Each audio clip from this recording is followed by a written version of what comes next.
Il faut bien comprendre, lorsqu'on utilise le code G2 et G3 pour faire des rayons, qu'on peut utiliser le I et le J à la place du R. Le R, principalement, on l'utilise lorsqu'on fait des rayons de moins de 180 degrés. La différence, c'est qu'avec le I et le J, on est capable de faire également les mêmes types de rayons, alors de moins de 180 degrés, mais on est capable de faire des rayons de plus de 180 degrés, alors jusqu'à 360 degrés avec le I et le J. Alors en termes d'angle de rayon, ça va être important de bien différencier. Est-ce que j'ai un rayon de plus de 180? Si oui, j'utilise le IJ. Sinon, si c'est en bas de 180, on peut utiliser le R. C'est plus simple à programmer, mais on peut effectivement utiliser le I et le J également. Alors, pour bien comprendre, ça veut dire quoi le I et le J? C'est que c'est des vecteurs de déplacement en incrémental. Ce que ça veut dire, pour commencer, le I, c'est en lien avec un déplacement par rapport à un axe de la machine. Le J, ça va être un autre axe. Alors, pour se rappeler, le I est par rapport à quel axe et le Y, le J est par rapport à quel axe, on écrit en ordre alphabétique le X, Y, Z et on écrit aussi en ordre alphabétique le I, J, K. Alors là, on place ça un en dessous de l'autre et ce que ça nous dit, c'est que le vecteur I, c'est un déplacement par rapport au X, mais en incrémental.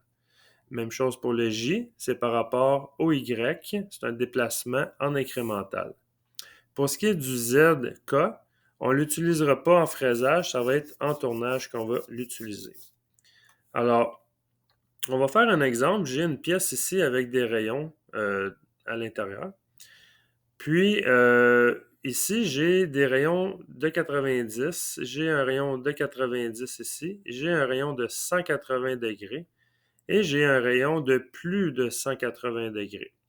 Alors, en théorie, je pourrais programmer mon premier, deuxième et troisième rayon avec le G2 ou G3 avec la lettre R. Ça va fonctionner. Mais par exemple, lorsque je m'en viens dans mon grand cercle ici, de plus de 180 degrés, ben là, le R ne fonctionnera pas. Alors, on est obligé d'utiliser le I et le J. Alors, pour cette vidéo-là, je vais programmer tous les rayons en I et J pour que vous puissiez bien comprendre le fonctionnement. Alors, pour commencer, le plus simple, ça va être vraiment d'expliquer des rayons à 90 degrés. Alors, le concept, c'est que je vais programmer ma ligne droite jusqu'à mon début de rayon en G01. Alors, je l'ai fait ici. Je vais pouvoir vous le simuler. Alors, j'ai programmé ma ligne en G01 comme ça ici. Là, maintenant, je suis prêt à faire mon rayon. Mon rayon a une valeur de 750 millièmes. Alors, je vais faire un sens horaire. Alors, c'est un G2. Et je vais écrire la coordonnée du point final en X et en Y. Alors, c'est ce que j'ai fait ici. J'ai programmé mon G2. J'ai programmé mon X et mon Y, qui est mon point final. Là, il va falloir que je lui dise c'est quoi le I, ça va être quoi le J pour faire mon rayon. Alors, le I et le J, ce qu'il faut absolument comprendre et le retenir, vous pouvez le prendre en note, c'est que le I et le J, c'est un déplacement en incrémental à partir du point de départ du rayon. Alors, le point de départ du rayon, il est ici. Ça va être quoi le déplacement à faire en X ou et en Y pour rejoindre le centre de mon rayon? Le centre de mon rayon, il est ici. C'est comme ça que ça fonctionne le I et le J. Ça veut dire c'est vraiment à partir du point de départ de mon rayon, quel est le chemin que je dois parcourir en X et en Y pour rejoindre le centre de mon rayon. Pour des rayons à 90 degrés, c'est quand même relativement plus simple à déterminer parce que si on commence du point de départ, c'est quoi le chemin que je dois faire pour rejoindre le centre? Ben, c'est en Y que je dois faire un déplacement. Alors, on n'écrit pas Y, ça va être J. Et vu que c'est en incrémental, ça veut dire qu'à partir du point de départ, ça devient comme mon origine. Alors, si je descends par en bas pour rejoindre le rayon, ça va être en négatif. En négatif de combien? Ben, la valeur du rayon, 750. Alors, dans mon programme, mon J est à négatif moins 750. Est-ce que je fais un déplacement en X pour rejoindre le centre de mon rayon? La réponse est non, parce que je suis déjà vis-à-vis mon centre de rayon en X. Alors, dans mon programme, je l'ai quand même écrit, mais c'est I0. Quand c'est I ou J0, on pourrait tout simplement ne pas l'écrire. Alors, si je fais suivant, on voit que ça fait un rayon de 750. Alors, je vais continuer. Là, je vais faire un G01 ici. Je vais faire un autre G01 jusqu'à mon point de départ de mon rayon. Alors, je fais mes deux prochaines étapes. G1, G1. Et là, je suis prêt à faire mon rayon en sens anti-horaire. Alors, G3. Le XY, c'est ma coordonnée finale de mon rayon, mon point d'arrivée. Alors ici, j'ai programmé mon G3 avec mon X et mon Y de la fin de mon rayon. Et là, je dois déterminer c'est quoi en I et en J mon déplacement que je dois faire. Alors, le IJ, c'est toujours par rapport au point de départ de mon rayon. Alors, mon point de départ il est ici. Ça devient mon origine parce que le IJ est en incrémental. Quel est le chemin que je dois parcourir pour rejoindre le centre de mon rayon de 375? C'est un déplacement en Y seulement. En X, je suis déjà vis-à-vis. Alors, le Y, c'est le J. On va mettre J négatif 375 millièmes. Alors ici, j'ai écrit J moins 375 millièmes et mon I est à 0. Alors si je fais suivant, ça va me faire un petit rayon de 375 millièmes. Ensuite, je vais descendre en G01 pour me préparer à faire mon 180 degrés. Alors je vais faire suivant. Ici, je vais faire un rayon sens horaire, alors un G2. Je vais écrire comme coordonnée en X, Y mon point final de mon rayon. J'ai écrit G2, mon X et mon Y à la fin de mon rayon.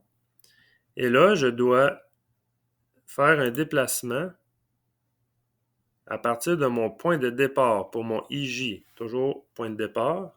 Quel est le déplacement à faire pour rejoindre le centre de mon rayon? C'est un déplacement en X seulement. En Y, je suis déjà vis-à-vis le centre de mon rayon. Alors, ça va être X, ce qui veut dire I. Je m'en vais vers la gauche. On n'oublie pas, mon point de départ, c'est mon origine en incrémental. Alors, je dois aller vers la gauche en négatif de 500 millièmes. Alors ici, I moins 500 millièmes et mon J, il est à 0. Alors,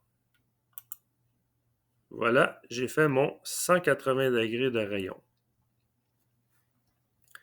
Pour ce qui est de la suite, là, je vais monter en ligne droite et je dois faire un grand rayon de plus de 180 degrés. Alors, je vais continuer. Je monte. Et là, ici, ce qu'il faut comprendre, c'est que le centre de rayon, là, présentement, là, il est ici. Mon point de départ, il est ici.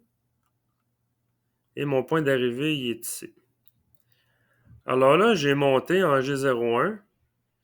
Je vais faire un sens anti-horaire, alors un G3. Je vais écrire mon XY qui est ma coordonnée à la fin de mon rayon. Alors, c'est ce que j'ai écrit ici, G3. X et Y, ça c'est mon point d'arrivée de mon rayon.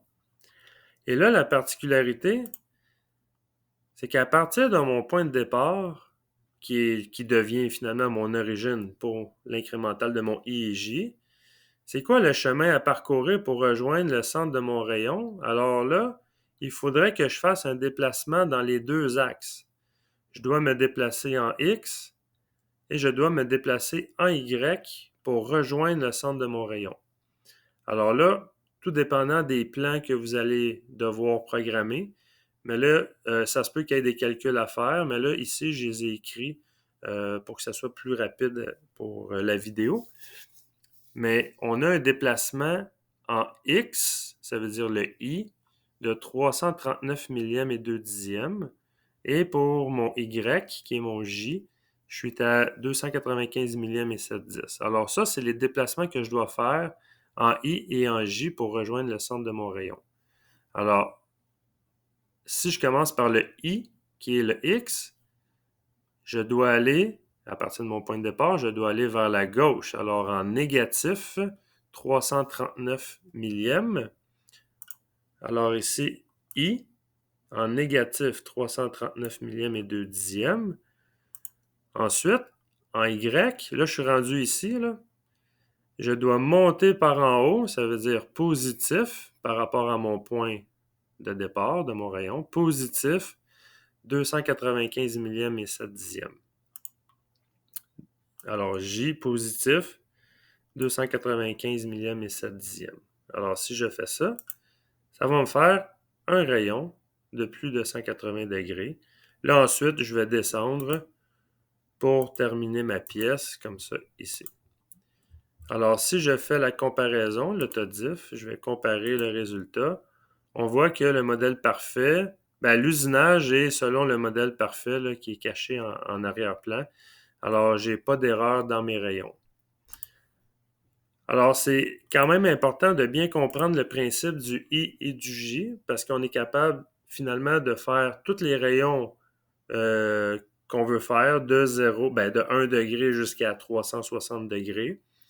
La seule différence, c'est qu'il faut bien comprendre que le I et le J, ce sont des valeurs en incrémental, toujours par rapport au point de départ du rayon. Alors, il ne faut pas se mélanger dans le positif ou négatif, puis il ne faut pas se mélanger aussi dans les lettres I et J. Hein. On peut inverser. Le J, je l'ai mis dans le I. Fait que les rayons ça se peut que ça ne fonctionne pas. Alors, si vous avez des problématiques dans la programmation de ces codes-là, c'est vraiment de vérifier qu'on est bel et bien dans le bon sens, positif ou négatif, et qu'on utilise bien la bonne lettre également.